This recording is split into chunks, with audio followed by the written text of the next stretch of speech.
So the backbone is set up. You see there's quite the complex curve. Have to raise it a good deal forward, which we did with a lever and a fulcrum. And then actually we refine that shape with this post and a wedge. We get a little more curve in it to match the original boats. And then the pronounced concavity in the bottom, in the middle, and then it kicks up significantly aft at the transom. So we're just gonna show you the dry fit assembly of the stem and the transom. You know, Japanese woodwork is famous for its joinery in domestic or temple construction. There is not a lot of complex joinery in boats. You know, this joint here at the stem is about as complex as it gets.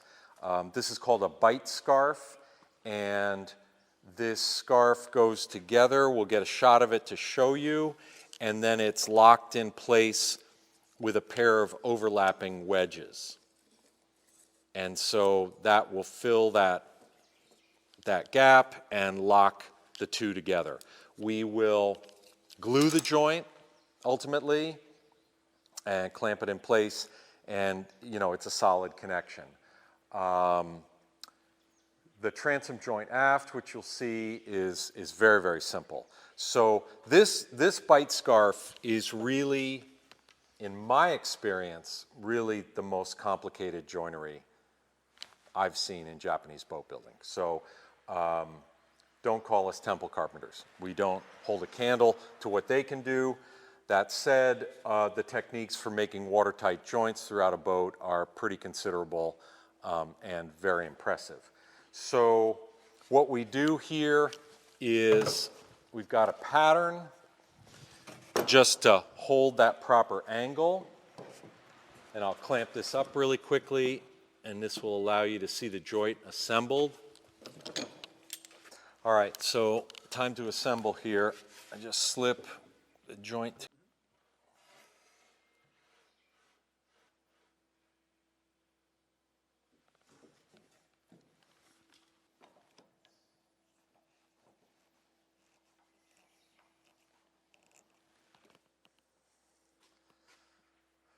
That little offset opening appears on either side of the joint, and we will send, you know, two overlapping wedges that will lock that in place.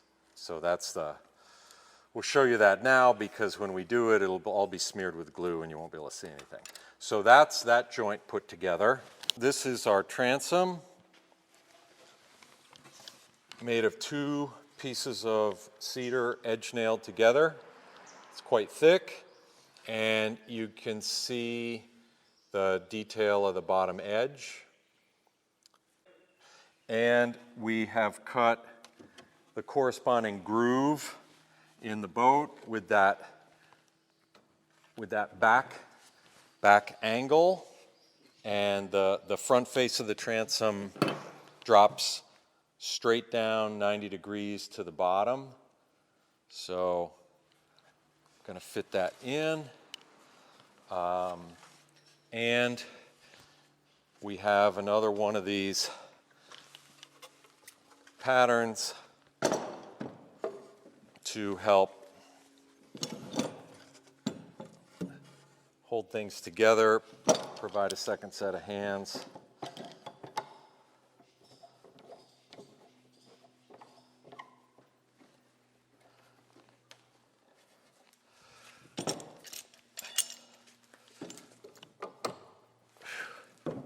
If you're a boat builder watching this, you might wonder, isn't there going to be some sort of timber that fixes the keel and the transom and reinforces this joint? Because this, you know, there's very little strength inherent in this. We're going to bed that in glue, and we're going to send some fastenings up, basically some lag screws, up through the bottom. I think that's just easier in this case rather than getting into traditional boat nails. Also, same at the stem. There's no stem knee.